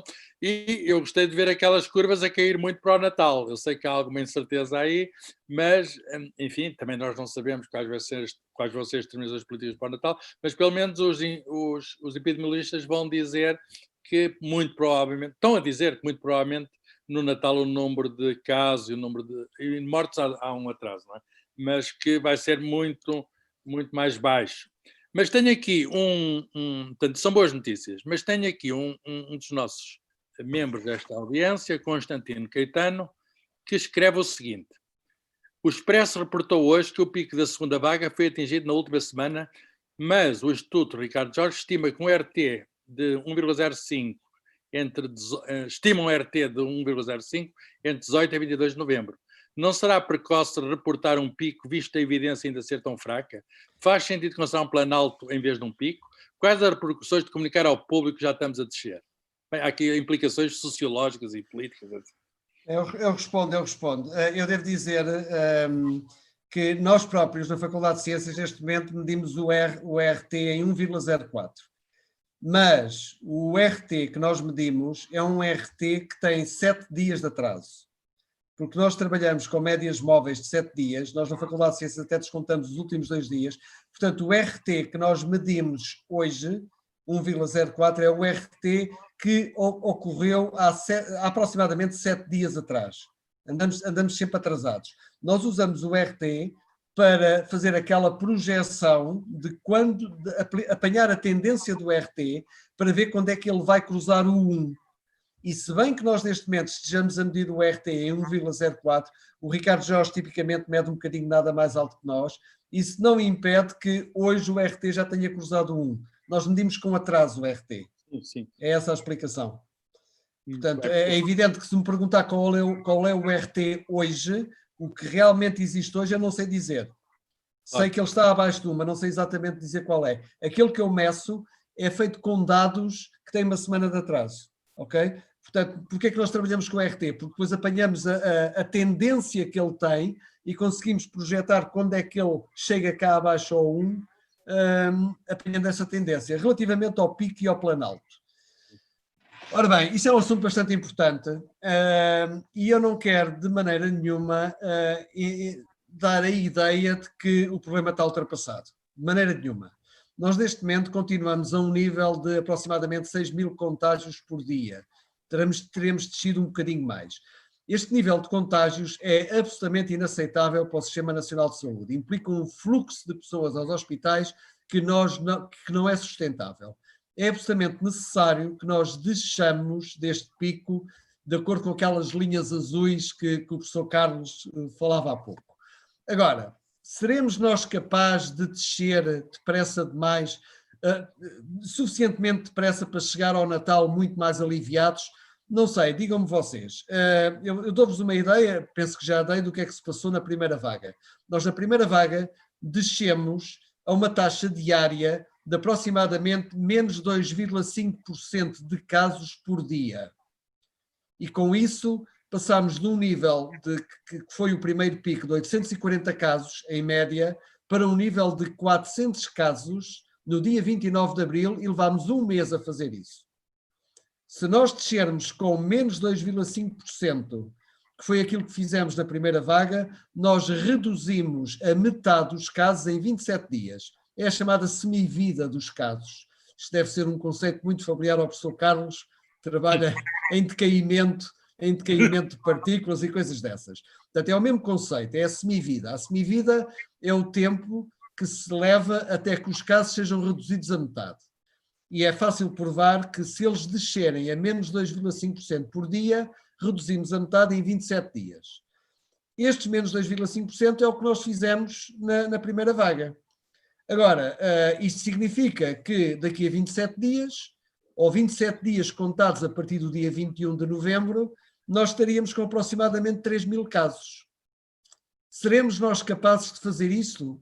Eu espero francamente que sim, e portanto, as minhas recomendações, as recomendações que eu dou à senhora Ministra, quando ela me as pede, é não podemos aliviar estas medidas mínimas que nós estamos a adotar, porque não são as medidas de março em que nós fechamos o país, são medidas que permitem ainda que as pessoas trabalham, que as pessoas vão à escola, que haja o comércio a funcionar, embora com horários restritos. Portanto, não estamos a matar a economia ainda, nem a nossa saúde mental, mas simultaneamente temos que obrigar os casos a descer cá para baixo. E eu estou-vos a dar a ideia de qual é a ordem de grandeza que nós precisamos. Menos 2,5%. Agora, o que é que era ideal? Olha, o ideal era, por exemplo, uma redução de menos 7% por dia. Isso garantia que nós em 10 dias reduzíamos os casos a metade. Estão a ver que chegávamos ao Natal muito bem, não é? Mas seremos nós capazes de descer a 7% por dia? Sinceramente, tenho muitas dúvidas. Eu achei muito interessante ter dito que a modelação matemática daquela curva é de uma onda do mar. Nós chamamos de vaga, mas aparentemente estão a usar uma equação que descreve mesmo uma vaga. Quantos parâmetros é que estão envolvidos nessa? Quatro, professor. Também não é muito, mas há grande dependência de alguns deles, não é? Normalmente 2 ou 3 nós conseguimos parametrizar em função dos dados que já conhecemos. Depois há ali um que se parametriza com a posição do pico. E depois há um difícil que é a assimetria, que é como é que a vaga desce. E é por isso que esse é muito difícil, quer dizer... É portanto, assimétrico sempre, é assimétrico. Exatamente. Muito Mas, bem. mas a analogia com a vaga é muito interessante, porque se vocês pensarem no assunto, uma epidemia, o avançar dos contágios é uma coisa parecida com uma vaga. Quando pensamos em grandes números, não é? Se forem pequenas cadeias de transmissão, é muito aleatório, não é? Mas se vocês pensarem que há milhares de pessoas a infectar milhares de pessoas, isto é um fenómeno que adquire uma certa regularidade e que pode ser modelado matematicamente. E adquire uma certa previsibilidade. Da mesma maneira que uma onda no mar se eleva, sobe, e depois adquire uma dinâmica e uma inércia... Coletiva, uma dinâmica coletiva. Exatamente. E não se consegue pará-la de repente. Não é possível pará-la de repente. Ela depois avança. É evidente que no mar o que para a onda é a força de gravidade e o atrito. Aqui na epidemia tem que ser as medidas que a gente toma. Claro. Estamos a aproximar do fim, mas ainda há aqui uma pergunta, tempo para as últimas perguntas. Cristina Monteiro, o que pensa do papel atual das escolas na transmissão generalizada do vírus? Pensa que é realista o que se afirma de que não ocorre transmissão nas escolas, mas que a infecção se dá em casa? Portanto, em resumo, qual é o papel relativo da escola e da casa? Ok, eu nas escolas distinguiria dois tipos de coisas. As escolas das crianças até aos 10, 11, 12 anos de idade e daí para a frente. Não existe uma grande diferença em termos de transmissibilidade e de carga viral no trato respiratório superior entre os adolescentes e os adultos. Já nas crianças mais pequeninas é diferente. Neste momento, toda a evidência sugere... Antes de mais, deixem-me dizer uma coisa. A probabilidade de uma criança, ou de um adolescente, ou de um adulto ser infectado é idêntica. Não há aquilo que nós chamamos a taxa de ataque, que é a probabilidade do vírus infectar qualquer idade. Não há distinção, a gente sabe isso desde os tempos da China. Agora, o que é diferente é como é que o sistema imunológico reage. E no caso das crianças, começa-se a compreender que reage bastante bem. E, portanto, as crianças, quando são muito pequeninas, realmente não parecem ser um foco de transmissão. E mesmo aquela ideia que trazem a doença para casa e infectam os pais, não parece ser muito verdade. Não tem nada a ver com as outras doenças respiratórias ou com a gripe, onde acontece exatamente o contrário. As crianças são um grande foco de transmissão. Já os adolescentes e os adultos jovens não é bem assim. Portanto, aparentemente têm maior capacidade de transmissão. Agora, concretamente em relação à pergunta, nós temos tentado perceber se realmente qual é o papel que as escolas têm desempenhado. E eu devo-vos dizer que a evidência é extremamente heterogénea. É muito difícil traçar uma visão geral para dizer as escolas são um centro de transmissão ou não são. Atenção, eu estou-me a referir às escolas dos maiores de 12 anos pelas razões que eu já expliquei. Porque em relação aos mais pequenos, eu não tenho dúvidas que as escolas devem se manter abertas. Agora, em relação aos outros, adolescentes, nomeadamente, e universidades, a evidência é extremamente heterogénea. Se vocês forem ver as notícias do que é que se passa nos Estados Unidos, eles estão a fechar universidades todos os dias. No entanto, se vocês forem a alguns países da Europa, Alemanhas, etc., as universidades continuam a funcionar e não parecem ser um foco de transmissão. Aliás, aqui em Portugal também. Quer dizer, nós aqui em Portugal temos casos nas universidades, mas não é óbvio que os casos tenham vindo tenham ocorrido lá dentro, de dentro para fora. Portanto, é difícil, quer dizer, eu não vejo, eu vejo uma informação muito contraditória sobre o papel que os liceus e as universidades têm nesta epidemia. Não consigo dar uma resposta definitiva. Mas se tivesse que encerrar, eu não encerrava as dos mais pequeninos, definitivamente. Sim, muito bem. Até porque causa prejuízos de outro tipo, não é? As aprendizagens têm de ser feitas nas certas alturas, não é? E aos pais que depois têm que ter os miúdos em casa. Claro, e aos pais, com certeza. Ora bem, estamos a aproximar mesmo do fim. Eu acho que tivemos aqui uma extraordinária lição sobre epidemiologia aplicada à situação que vivemos. Todos nós gostamos de aprender. Com certeza que há aqui perguntas que ficaram por responder. Eu peço imensa desculpa. Tentei gerir isto o melhor que pude, mas há aqui perguntas que eu estou a copiar este bate-papo e até depois podemos partilhar o fecheiro de algumas perguntas. Mas eu acho que o nível das perguntas foi bastante bom, as pessoas revelaram interesse, as pessoas... e é importante que a ciência saiba fazer este tipo de trabalho, quer dizer, com certeza estamos a falar hoje só para 60 pessoas, mas isto fica gravado, quem quiser saber mais pode vir aqui, e, portanto, o que nós fizemos foi cultura científica, o que nós fizemos foi disseminação de comunicação científica, dizendo aquilo que sabemos e também, e foi muito claro, aquilo que não sabemos. E isso eu sei que o público tem muita dificuldade em querem respostas instantâneas, rápidas, mágicas da ciência, e a ciência não pode dar, a ciência não é isso, a ciência, estamos agora a assistir à ciência em direto. De modo que a menos que alguém da audiência queira ainda dizer qualquer coisa, é só ligar o microfone e eu não queria que fosse alguém insatisfeito dormir neste fim de semana prolongado, porque não podem andar de conselho em conselho, mas se alguém quiser dizer alguma coisa, eu dou uns segundos. Divulgar a gravação num canal de YouTube. Sim, senhor, vamos fazer isso, com a autorização do nosso orador. Muito obrigado. Então, estão todos a dizer muito obrigado. Portanto, Dr. Manuel Carmo Gomes, foi um grande prazer tê-lo aqui connosco. Obrigado, aprendemos muito. Eu próprio, que sou muito curioso para estas coisas, sou físico, mas não quero dizer que não me interesso para estas coisas. Interesso muito, fiz agora um livro até com o David Marçal, em que aprendi também bastante a fazer o livro, e se eu tivesse, enfim, feito o livro agora, teria ficado muito melhor. Muito obrigado. Obrigado eu pela vossa atenção.